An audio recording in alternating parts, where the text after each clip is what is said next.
નમસ્તે બેટા, કેમ છો બધા? મજામાં? આજે આપણા વર્ગની અંદર એટલે કે જવાહર નવોદય વિદ્યાલય પ્રવેશ પરીક્ષા અને કોમન એન્ટ્રન્સ ટેસ્ટ પૂર્વ તૈયારી વર્ગની અંદર આપ સૌનું હાર્દિક સ્વાગત કરું છું. આપ તમામ મિત્રોના સાથ સહકારથી આજે આપણે ઘણા બધા પ્રકરણ પૂર્ણ કરી આગળ વધી રહ્યા છીએ. યુટ્યુબ ચેનલની અંદર આપ સૌનું અને તમામ શિક્ષક મિત્રોનું અને વિદ્યાર્થી મિત્રોનું જે સાથ સહકાર છે એનો બહુ જ સારો અનુભવ મને થાય છે અને આનંદની લાગણી અનુભવું છું. આપણે અહીંયા જે બેટા પરીક્ષાની તૈયારી કરી રહ્યા છીએ એ માત્ર જવાહર નવોદય વિદ્યાલય નહીં, માત્ર કોમન એન્ટ્રન્સ ટેસ્ટ પણ નહીં, પરંતુ આપણી જે દર વર્ષે યોજાતી સત્રાંત અને વાર્ષિક પરીક્ષા એમને પણ ધ્યાનમાં રાખી આપણે અહીંયા તૈયારી કરી રહ્યા છીએ. આપણે કયો જવાબ છે એ શોધતા નથી, પરંતુ એ જવાબ કેવી રીતે મેળવવો એની પ્રક્રિયા આપણે શોધીએ છીએ. એટલે કે ગણિત શીખીએ છીએ, માત્ર જવાબ સોલ્યુશન નહીં. ઘણી વખતે ટૂંકો રસ્તો પણ ઉપયોગી હોય છે, તો ઘણી વખતે લાંબો રસ્તો પણ ઉપયોગી હોય છે. એટલે કે આપણે એની રીત શીખીએ છીએ દાખલાના જવાબ મેળવવાની. તો આશા રાખું છું કે આપ સૌને મજા આવતી છે વિડીયો પૂરેપૂરો જોવાનો, જેથી છેલ્લે સુધી નવા નવા દાખલાઓના જે રીત છે એ રીતનો આપણને ખ્યાલ આવે. અને તમામ વિડીયોની નોંધ નોટબુકની અંદર કરજો અલગથી, જેથી કરી પરીક્ષાના સમયમાં ઉપયોગી નીવડે. ઓકે, તો આપ સૌ રેડી હશો આજના વિડીયો માટે? તો શરૂઆત કરીએ. ચેપ્ટર નંબર 4 ભાગ અને પૂર્ણ, જેના અગાઉ આપણે પ્રશ્ન નંબર 14 સુધી અભ્યાસ કરી ચૂક્યા છીએ અને આજે 15મો દાખલો. આ 15મા દાખલાની રકમ જોતા આપણને એમ થશે કે કેવડી મોટી રકમ, પરંતુ ના, બિલકુલ સરળ દાખલો. અશોકભાઈ તેમના ખેતરમાં બટાટા અને ટામેટાનું વાવેતર કરે છે. અશોકભાઈએ કુલ 2000 બટાકાનું વાવેતર કર્યું અને તેના 20મા ભાગમાં ટામેટાનું વાવેતર કર્યું. જુઓ, 2000 બટાટાનું વાવેતર અને તેના 20મા, આ તેના એટલે કયા? તો તેના એટલે આ 2000ના 20મા ભાગનું ટામેટાનું વાવેતર કર્યું. તો અશોકભાઈએ કેટલા ટામેટાનું વાવેતર કર્યું? બહુ સરસ મજાનો પ્રશ્ન બેટા. કેટલા ટામેટાનું વાવેતર? બહુ જ આપણે ભાગ તેના ના અને 20મા, એનો મતલબ તેના, એનો મતલબ કે એમાંથી ભાગ કરવાનો છે. એટલે કે કેટલા ટામેટા બરાબર કુલ બટાટા ગુણ્યા ભાગ. તો કુલ બટાટા કેટલા છે? 2000 ગુણ્યા ભાગ આપણને આપેલો છે 20મો ભાગ. હવે 20મો ભાગ, તો એનો મતલબ કે 1/20. 20મો ભાગનો મતલબ શું થશે?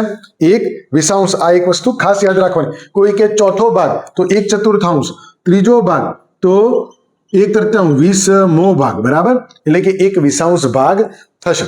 તો અહીં બેટા જ્યારે 1/20 ભાગ થાય છે, તો હવે તમે જોઈ શકો છો કે આ 2000 ની નીચે તો કંઈ નથી છેદમાં, તો એને 1 સમજવાનો. કંઈ નથી એનો મતલબ 1 સમજવાનો, અથવા 2000 ગુણ્યા 1 આવી રીતે પણ કરી શકાય. 2000 ગુણ્યા 1 છેદમાં 1 ગુણ્યા 20. ઓકે, તો હવે ડાયરેક્ટ અહીંથી આ 1 છેદમાં ઉડી જાય. ઉડાડો કે ના ઉડાડો કંઈ ફાયદો નથી. 1/1 જવાબ તો 1 જ આવવાનો. અને 20 1 અહીંથી ઉડાડો એટલે અહીંયા 200 રહેશે. તો કેટલા દુ 200? તો 100 દુ 200, 100 દુ 200. તો ઉપર શું વધ્યું? આ 1ને ઉડાડો કે ના ઉડાડો, પણ એ 1 છે જ એમ સમજવાનું. 2000 એકા 2000 અને 20 20000, અરે 20 એકા 20. તો બંનેની રકમ આવી જ સાથે મળશે. 2000 છેદમાં 20, 1 બિંદુ ઉડાડો એટલે ઉપર 100. ઉપર 100. તો જવાબ આપણને આ બે રીતથી મળ્યો બરાબર. સમજો, આ બીજી રીત છે. તો બંને રીતોનો જવાબ કેટલો છે? 100. 100 ટામેટા, 100 ટામેટા એમને વાવેતર કર્યું હશે. કેટલા ટામેટાનું વાવેતર કર્યું? કેટલા ટામેટાનું વાવેતર કર્યું હશે? તો 100 ટામેટાનું વાવેતર કર્યું હશે. જવાબ ક્યાં મળે છે? તો વિકલ્પ નંબર એ ની અંદર મળી જાય છે. છે ને બેટા? એકદમ સરળ અને સહેલો દાખલો. મજા આવી? ઓકે, તો આગળ વધીએ. પ્રશ્ન નંબર 16 સમજીએ. રોનક દિવસના 6 કલાક ઊંઘે છે, તો તે દિવસનો કેટલામો ભાગ ઊંઘે છે? અહીં બેટા દિવસના 6 કલાક ઊંઘે છે અને દિવસનો ભાગ શોધવાનો છે. કેટલામો ભાગ? તો આપણે અગાઉ પણ વાત કરી હતી, ભાગ જ્યારે હોય કેટલામો ભાગ,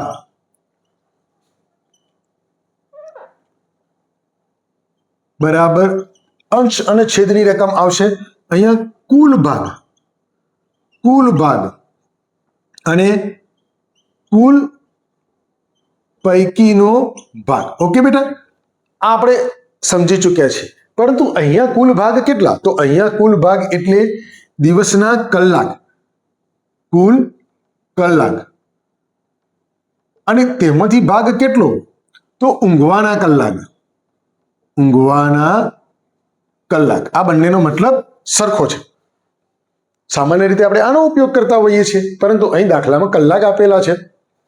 તો દિવસના કુલ કલાક કેટલા? તો દિવસના કુલ કલાક આપણે ખ્યાલ છે બેટા કે 24 કલાક. અને ઊંઘે છે કેટલું? તો ઊંઘવાના, તે પૈકીના ઊંઘવાના કલાક તો 6 કલાક. ઓકે, 6 કલાક, રાઈટ. તો શું આવ્યું? 6/24. શું જવાબ મળે છે? ના. અહીં 1/2, 1/3, 1/4, 1/5 છે, એટલે કે 24 ને નાના કરવાના છે. એનો મતલબ કે એના ભાગ પાડવાના છે. તો બરાબર સમજો, અહીંયા 6/24 ને ભાગાકાર કરીશું, પણ કેટલા વડે? ગુણાકાર અને ભાગાકાર કરતી વખતે એનો નિયમ એવો છે કે જે રકમને તમે નીચે ભાગાકાર કરો એ જ રકમ વડે ઉપર પણ ભાગાકાર કરવો પડે. તો આપણે વિચારીએ કે 6 નો ઘડિયો, 6 કયા ઘડિયામાં આવે? તો પહેલા 6 ના ઘડિયામાં. તો 6 ના ઘડિયામાં 24 આવે છે? હા, 6 ચોક 24. તો આપણે આ બંનેને 6 વડે જ ભાગીએ તો જુઓ, નીચે પણ 6 વડે અને ઉપર પણ 6 વડે. તો આ બંનેનો જવાબ શું આવશે? 6/6. જવાબ આવશે 1. જેમ 1/1 જવાબ 1 જ આવે, એમ 6/6 તો જવાબ આવશે 1. ઓકે, અંશની વાત પૂરી. હવે છેદની વાત. 24/6. તો 6 ના ઘડિયામાં 24 ક્યારે આવે છે? તો 6 ચોક 24. આનો જે છેદ ઉડાડીશું, આમ જો અહીંયા થશે તો 1, અને આને જો અહીંયા ઉડાડીશું તો 6 ચોક 24 એટલે કે 4. 1/4 આ ભાગ, બરાબર, ચોથો ભાગ જે કહેવું હોય કહી શકાય. ચોથો ભાગ 1/4 ભાગ, 4 ભાગ પૈકીનો 1 ભાગ ઊંઘવામાં ગાળે છે. હવે આ 1/4 જવાબ આપણને ક્યાં મળે છે? તો 1/4 જવાબ આપણને વિકલ્પ નંબર સી ની અંદર મળી જાય છે. અહીં આ 6/24 એનું મૂલ્ય અને 1/4 નું મૂલ્ય સરખું છે. યાદ રાખજો, આપણે અગાઉ પણ મૂલ્ય આધારિત દાખલાઓની વાત કરી હતી, એમાં પણ સમજાવી દીધું કે આને સમ અપૂર્ણાંક કહેવાય. કેવા કહેવાય? સમ અપૂર્ણાંક. 1/4 કહો કે 6/24 કહો, બંનેનું મૂલ્ય સરખું. કેટલીક બાબતો બેટા યાદ રાખવાની. જો વિડીયોની અંદર સ્કીપ થતું હોય, ભૂલી જવાતું હોય તો વિડીયો ફરીવાર જોજો, તમને ચોક્કસ યાદ આવી જશે. આશા રાખું છું કે આ દાખલામાં તમને બરાબર ક્લિયર સમજણ પડી ગઈ હશે. ઓકે, પ્રશ્ન નંબર 17 સમજીએ. એક દિવસના 24 કલાક છે, રાઈટ? એ તો આપણે જાણીએ છીએ. તો દિવસનો અડધો ભાગ, કેટલો ભાગ? અડધો ભાગ કેટલા કલાકનો થાય? અહીં બેટા અગાઉ જ્યારે પહેલા વિડીયોની અંદર પણ ભાગ અને પૂર્ણની અંદર પાય એટલે શું, અડધો એટલે શું, પોણો એટલે શું એ સમજાવ્યું હતું. તે પછી આકૃતિ દ્વારા પ્રશ્નોની આપણે સમજ મેળવી હતી, એના ભાગની સમજ મેળવી હતી. આ બધા વિડીયો તમે જોયા હશે. જો ક્યાંક તમારાથી જોવાયા ન હોય કે હજી જોવાના બાકી હોય કે અધૂરા હોય તો એને પૂરેપૂરા જોઈ લેવા, જેથી તમને પૂરેપૂરી સમજ પડી જાય. અડધો એટલે શું? અડધો એટલે કે 1/2 કહેવાય. 1/2 ભાગ કહેવાય, અડધો ભાગ. અગાઉના દાખલાની અંદર એવું કહ્યું હતું કે 20મો ભાગ તો 1/20 ભાગ, અહીં અડધો ભાગ તો 1/2 ભાગ, ચોથો ભાગ તો આપણે 1/4 કહીએ છીએ. એ જ રીતે પોણો ભાગ તો 3/4 કહીએ છીએ. એ જ રીતે અડધા ભાગને 1/2 કહીએ છીએ. તો અહીંયા 1/2 કેટલા કલાક થાય? એટલે અડધો. જો સામાન્ય તો હોશિયાર બાળક હશે તો અડધો એટલે કે 24 ના અડધા 12 કલાક આપણને સીધો જ જવાબ મળી જાય છે. ઓકે, કોમન એન્ટ્રન્સ ટેસ્ટ અને જવાહર નવોદય વિદ્યાલય પ્રવેશ પરીક્ષાની અંદર એ ચાલશે, પરંતુ શું આપણી સત્રાંત પરીક્ષામાં પૂછાયો હશે તો ગણતરી કરવી પડશે. તો એની ગણતરી કરીએ. કેટલા કલાક બરાબર કેટલા કલાક બરાબર 24 કલાક ગુણ્યા અડધો ભાગ. તો 24 કલાક એટલે કે 24 અને અડધો તો ગુણ્યા 1/2. અહીંયા 24 ની નીચે કંઈ નથી તો સમજવાનું 1 છે. તો 24 એકા 24 અને 2 1 દુ 2. 24 ભાગ્યા 2 24 ભાગ્યા 2 કરશો કેટલા દુ 24 કેટલા દુ 24. અહીંયા ભાગાકાર પણ તમે કરી શકો છો. ના ફાવતો હોય તો જે બાળકોને 2 માંથી 2 જાય તો 0, ઉપરથી ઉતાર્યા 4 તો 2 દુ 4. આ રીતે ભાગાકાર પણ કરી શકો છો. અને જેને ઘડિયા આવડે છે સરસ મજાના 20 સુધી કે 15 સુધી એ સરળતાથી જવાબ મૂકી શકશે કે કેટલા દુ 24 તો 12 દુ 24 તો 12 કલાક. આપણે સીધો જવાબ મળી જાય છે. ક્યાં મળે છે તો વિકલ્પ સી ની અંદર મળી જાય. બસ આ રીતે ગણતરી કરી છે તો દાખલાના 2 માર્ક કે 3 માર્ક હશે તો તમને ચોક્કસ મળશે. ઓકે. પ્રશ્ન નંબર 18 બેટા, બહુ સરસ મજાનો પ્રશ્ન, સહેલો. 4 રૂપિયા એ 24 રૂપિયાનો કેટલામો ભાગ છે? 4 રૂપિયા એ 24 રૂપિયાનો ભાગ છે એટલે કે કેટલો ભાગ આપણે શોધીએ છીએ સૂત્ર એમાં શું લખીએ છીએ બેટા? કેટલો ભાગ. બરાબર સમજો. તો નીચે કુલ ભાગ લખીએ છીએ. નીચે કુલ ભાગ એટલે કે છેદની અંદર કુલ અને કુલ પૈકીનો ભાગ. રાઈટ, આવું આપણે લખીએ છીએ. તો બસ બેટા અહીં તમે જુઓ, આ બરાબર એમની એમ અંશ અને છેદ માટે ભાગાકારની નિશાની જેને કહીએ. તો 24 રૂપિયા એ કુલ ભાગ છે. 24 રૂપિયા અને આ 24 રૂપિયા પૈકીનો 4 રૂપિયા એ ભાગ છે. 4 રૂપિયા. આપણો જવાબ મળી ગયો 4/24. પરંતુ 4/24 જવાબ અહીં મળે છે? અહીં શું લખેલું છે? પહેલામાં એની અંદર ત્રીજો ભાગ, ચોથો ભાગ, છઠ્ઠો ભાગ અને આઠમો ભાગ.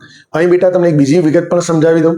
ત્રીજો ભાગ એટલે કે 1/3, ચોથો ભાગ એટલે કે 1/4, છઠ્ઠો ભાગ એટલે કે 1/6 અને આઠમો ભાગ એટલે કે 1/8. બરાબર, અગાઉ મેં વાત કરી હતી. શું આવો કોઈ જવાબ અહીંયા મળે છે? ના. તો આપણે આગળ વધીએ. આ 4/24 જે મળ્યા એને નાના કરવા છે, એનું નાનું સ્વરૂપ કરવું છે તો એને ભાગાકાર કરીશું. તો 4 ઘડિયામાં 24 આવે છે? તો હા આવે છે. તો આપણે બંનેને ઉપર પણ 4 અને નીચે પણ 4 વડે ભાગાકાર કરીશું. તો 4/4 કેટલો જવાબ મળશે? 1. અને 24/4 તો 4 ઘડિયામાં 24 ક્યારે મળે છે? તો 4 છંગ 24. તો અહીંયા 6. 1/6.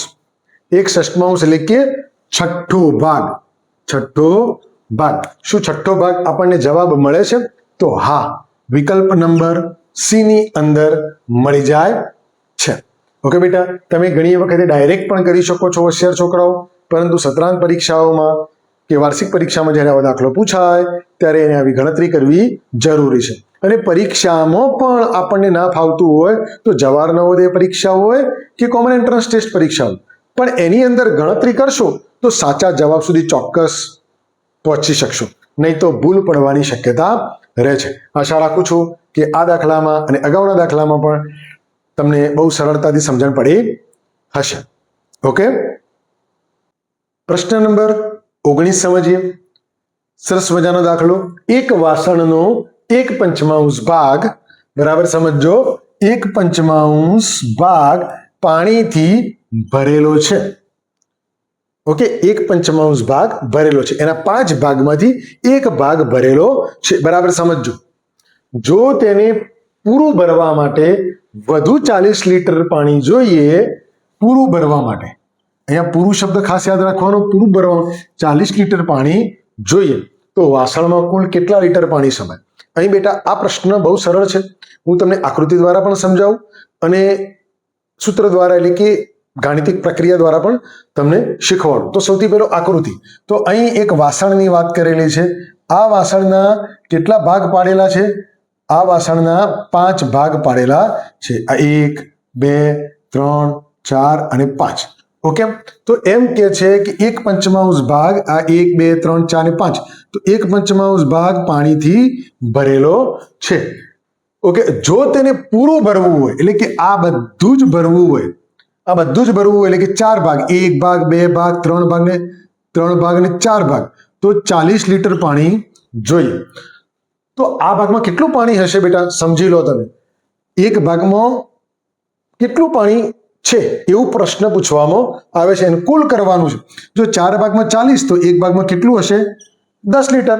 તો 40 અને 10 કુલ કેટલું થશે? આ બંનેનો સરવાળો કરીશું તો 50 લીટર પાણી જોઈશે. આપણને જવાબ આકૃતિ દ્વારા મળી જાય છે, પરંતુ સૂત્ર દ્વારા સમજીએ. 1/5 ભાગ તો એક સમજો કે પૂરેપૂરું ભરવું છે, તો વાસણમાં કુલ કેટલા લીટર પાણી સમાય, રાઈટ. તો હવે જ્યારે આવું છે તો અહીં બાકી વધેલો ભાગ પહેલા શોધવો પડે. બાકી ભાગ કેટલો? કુલ ભાગ ઓછા ભરેલો ભાગ. આવી રીતે સૂત્ર મૂકવું પડે. કુલ ભાગ 1 ગણાય અને ભરેલો ભાગ 1/5. તો બેટા 1/5 અહીંયા બાદબાકી આવી એટલે કે છેદ સરખા કરવા પડે. આને પણ નીચે 5 વડે ગુણવા પડે, બરાબર, 1 ને. તો અહીંયા પણ ઉપર 5 વડે ગુણવા પડે. તો 5 ઓછા 1 નીચે છેદમાં 5, બધાનો છેદ સરખો થઈ ગયો. તો 5માંથી 1 જાય તો શું વધે? 4/5. 4/5. ઓકે, એનો મતલબ કે 4 ભાગ, અહીંયા 1 ભાગ, તો આપણે આ 4 ભાગ આવ્યા. કેટલા ભાગ આવ્યા? 4 ભાગ. બાકી વધ્યા 4 ભાગ. તો અહીંયા પછી લખવું પડે કે 4 ભાગ બરાબર 40 લીટર. તો કુલ કેટલા ભાગ છે? કુલ ભાગ 5. તો એ રીતે પણ કરી શકાય. 5 ભાગ કુલ ભાગ બરાબર કેટલા લીટર પાણી. તો આ રીતના કરી પહેલું પદ, બીજું પદ, ત્રીજું પદ અને ચોથું પદ શોધવાનું છે. તો બીજાનો અને ત્રીજાનો ગુણાકાર થશે. 40 ગુણ્યા 5 નીચે છેદમાં પહેલું પદ એટલે કે 4. તો 4 ભાગ્યા 40 ભાગ્યા 4 એટલે કે 10. 10 ગુણ્યા 5 આવશે જવાબ 50 લીટર. આ રીતે પણ જવાબ આપણને મળી જાય. આ સૂત્રની રીતે, આકૃતિની રીતે. જ્યારે જવાહર નવોદય વિદ્યાલય પ્રવેશ પરીક્ષા કે કોમન એન્ટ્રન્સ ટેસ્ટની અંદર જવાબ મેળવવાનો હોય તો આ રીતનો સાદી રીતે ઉપયોગ કરીને પણ તમે મેળવી શકો છો. અને આ રીતના જ્યારે આપણી સત્રાંત પરીક્ષા કે વાર્ષિક પરીક્ષામાં પૂછાય તો આવો દાખલાની આવી ગણતરી કરવી જરૂરી બને છે. પહેલા બાકી ભાગ શોધવાનો એટલે કે બાકી વધ્યા 4 ભાગ, 1 ભાગ ભરેલો છે તો 4 ભાગ ખાલી છે, ડાયરેક્ટ પણ કરી શકાય. તો 4 ભાગમાં 40 લીટર જોઈએ. તો બાકી જોયું તેને પૂરું ભરવા માટે એટલે કે બાકીનો ભાગ ભરવા માટે એને પૂરું ભરવા એટલે કે એનો બાકી ભાગ કે છે, બાકી ભાગ ભરવા માટે 40 લીટર પાણી જોઈએ. તો પૂરો એટલે 5 ભાગ ભરવા માટે, પૂરેપૂરા ભરવા માટે કેટલું જોઈએ? 5 ભાગ, તો 50 લીટર પાણી જોઈએ. અહીંયા તમે 4 ભાગમાં 40 લીટર અને 1 ભાગે 10 લીટર એમ સુધી 40 લીટર અને 10 લીટર જેમ અહીં સરવાળો કર્યો એવો સરવાળો પણ કરી શકો છો. પરંતુ આપણે ડાયરેક્ટ શોધી શકીએ છીએ કે મારે પૂરું જ ભરી દેવું છે 5 ભાગ. તો કેટલું પાણી જોઈશે? 50 લીટર. જવાબ આપણને ક્યાં મળે છે? તો વિકલ્પ નંબર એ ની અંદર મળી જાય છે. ઓકે, આશા રાખું છું કે આ દાખલાની અંદર તમને બહુ સરળતાથી સમજ પડી છે. અને આવા જ દાખલા ફરીવાર આવશે એટલે વિડીયો બરાબર જોઈ, ધ્યાન આપી, ફરીવાર નોટબુકમાં નોંધ કરી, ગણતરી કરી પછી એને તૈયાર કરવાનો. ઓકે, પ્રશ્ન નંબર 20 સમજીએ. બહુ જ સરસ મજાનો દાખલો, જાણવા જેવો દાખલો. 5 રૂપિયામાં 25 પૈસાના કેટલા સિક્કા મળશે? બરાબર યાદ રાખજો, અહીંયા પૈસાની વાત કરવામાં આવી છે, અહીંયા 25 પૈસા. તો સૌથી પહેલા આપણે થોડી પ્રાઇમરી માહિતી મેળવી લઈએ કે 1 રૂપિયો હોય, 1 રૂપિયો, તો 1 રૂપિયો બરાબર 100 પૈસા, રાઈટ. કાં તો 50 પૈસાના 2 સિક્કા, કાં તો 25 પૈસાના 4 સિક્કા, રાઈટ. તો 1 રૂપિયામાં 25 પૈસાના સિક્કા કયું છે? તો 4 સિક્કા મળે એવું અહીંયા કહેલું છે. 5 રૂપિયામાં 25 પૈસાના કેટલા સિક્કા મળે? અહીં 25 પૈસાના સિક્કા શોધવાના છે. જો 1 રૂપિયામાં 4 સિક્કા તો 5 રૂપિયામાં કેટલા? 1 રૂપિયો બરાબર 4 સિક્કા, તો 5 રૂપિયા બરાબર કેટલા? અહીં બેટા જમણી ડાબી બાજુ જે આપેલું છે એ લખ્યું છે અને જમણી બાજુ શોધવાનું છે. અહીંયા સિક્કા શોધવાના છે માટે જમણી બાજુ લખ્યા. ઓકે, અને ત્રિપદી રાશિ સૂત્ર કહેવાય. એટલે પહેલું પદ, બીજું પદ ને ત્રીજું પદ, તો બીજા અને ત્રીજાનો શું થશે? ગુણાકાર. 4 ગુણ્યા 5 અને પહેલા પદ એટલે કે 1 ભાગાકારમાં જતું. 4 પંચો 20, 20 ભાગ્યા 1 બરાબર 20 સિક્કા. 20 સિક્કા આપણને જવાબ મળી ગયો. 20 સિક્કાનો જવાબ આપણને ક્યાં મળે છે? વિકલ્પ નંબર બી ની અંદર મળી જાય છે. પરંતુ અહીં યાદ રાખવાનું, જો 1 રૂપિયામાં 100 પૈસાના, એવું કે 1 રૂપિયામાં અથવા 5 રૂપિયામાં 100 પૈસાના કેટલા સિક્કા મળે એવું પણ કહી શકે.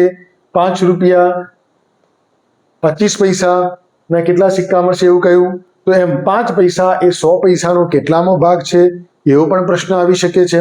અથવા આ 25 પૈસા એ 5 રૂપિયાનો કેટલામો ભાગ છે એવો પણ પ્રશ્ન આવી શકે છે. તો આપણે અગાઉ જે રીતે શીખ્યા એ જ રીતોનો ઉપયોગ કરવાનો છે. પરંતુ આપણે આ યાદ હોવું જોઈએ કે 1 રૂપિયામાં 100 પૈસા આવે એટલે કે 50 પૈસાના 2 સિક્કા અને 25 પૈસા હોય તો 4 સિક્કા. ઓકે, આશા રાખું છું કે આ સરળ દાખલામાં તમને મજા આવી છે અને સમજણ પણ પડી હશે. ઓકે, પ્રશ્ન નંબર 21 સમજીએ. 3/4 બરાબર 9, નીચે ખાલી જગ્યા પૂછી છે, બરાબર ઉપર ખાલી જગ્યા અંશમાં, નીચે 24 બોક્સ માટે યોગ્ય સંખ્યાનો વિકલ્પ પસંદ કરો. વિકલ્પ આપેલા છે, બોક્સમાં શું લખવાનું છે? અહીંયા A, B, C કે D. કેવી રીતે લખીશું બેટા? તો આ દાખલો એ આપણો સમ અપૂર્ણાંકના જેવો છે. એની ટેકનિક સમજવાનું કે અહીંયા 3 છે, અહીંયા 9 આવ્યા. કેવી રીતે આવ્યા હશે? તો 3ના ઘડિયામાં 9 ક્યારે આવે છે? તો 3 તરી 9, તો એનો મતલબ કે 3 વડે આનો ગુણાકાર કર્યો છે. 3 તરી 9. તો જો ઉપર ગુણાકાર અને ભાગાકારનો નિયમ કેવો છે? તો ઉપર કે નીચે જે સંખ્યાનો ગુણાકાર કે ભાગાકાર કરવામાં આવે એ જ સંખ્યાનો નીચે પણ એટલે કે છેદમાં પણ અહીં ગુણાકાર કરવામાં આવશે કે ભાગાકાર કરવામાં આવશે. તો 4 તરી કેટલા થશે? અહીંયા 12. તો એનો મતલબ કે પહેલી ખાલી જગ્યામાં 12 આવશે. ઓકે, તો 12 વાળી ખાલી જગ્યા કેટલી છે? 1 અને 2. હજી આપણને સાચો વિકલ્પ મળ્યો નથી. આગળ જોઈએ. 12ના અહીંયા 24 થયા, 9ના અહીંયા ખાલી જગ્યા આપેલી છે માટે શોધી નથી શકાતું. પરંતુ 12ના અહીંયા 24 થયા, તેનો મતલબ કે 12 ને 2 વડે ગુણ્યા, તો ઉપર પણ 2 વડે ગુણાકાર કરીશું તો 9 દુ 18. ઓકે, તો આ બીજી ખાલી જગ્યામાં શું આવશે? 18. તો 12 અને 18 જવાબ વાળો વિકલ્પ ક્યાં આપેલો છે? તો વિકલ્પ નંબર સી ની અંદર આપણને મળી જાય છે. ને એકદમ સહેલો આ સમ અપૂર્ણાંકનો દાખલો છે અને આનું જે મૂલ્ય છે 3/4 એ જ આનું મૂલ્ય છે, યાદ રાખવાનું. ઓકે, તો બેટા આજના વિડીયોની અંદર આપણે જે કંઈક ગાણિતિક પ્રક્રિયા કરી છે તેની આપ સૌએ અવશ્ય નોંધ નોટબુકની અંદર કરીએ છીએ. અને વિડીયો પૂરેપૂરો જોયો છે એટલે તમને વિડીયોની અંદર સમજણ પણ પડી છે કે આપણે શું ભણ્યા છીએ. અને આપણે જે કંઈ ભણ્યા એમાં આશા રાખું છું કે આપને બરાબર ક્લિયર સમજણ પડી હશે. ના પડી હોય તો વિડીયો ફરીવાર જોશો તો ઝડપથી સમજણ પડશે અને નોટબુકમાં નોંધ કરજો. ઓકે, આના કરતાં પણ હજી વધુ સરસ મજાના દાખલાઓનો અભ્યાસ કરવાનો આપણે બાકી છે અને જે આપણે નેક્સ્ટ ભાગની અંદર કરીએ છીએ. પરંતુ ત્યાં સુધી આ વિડીયોને પૂરેપૂરો જોવાનો, તમારા મિત્રોને શેર કરવાનો, ચેનલને યુટ્યુબ ચેનલને ચોક્કસ લાઇક, શેર અને સબસ્ક્રાઇબ કરવાનું ભૂલતા નહીં. અને બાકી આપણે તો દરરોજ મળીએ છીએ નવા પ્રશ્નો સાથે, એના સોલ્યુશન સાથે. તો ત્યાં સુધી રજા માગીશ. આવજો.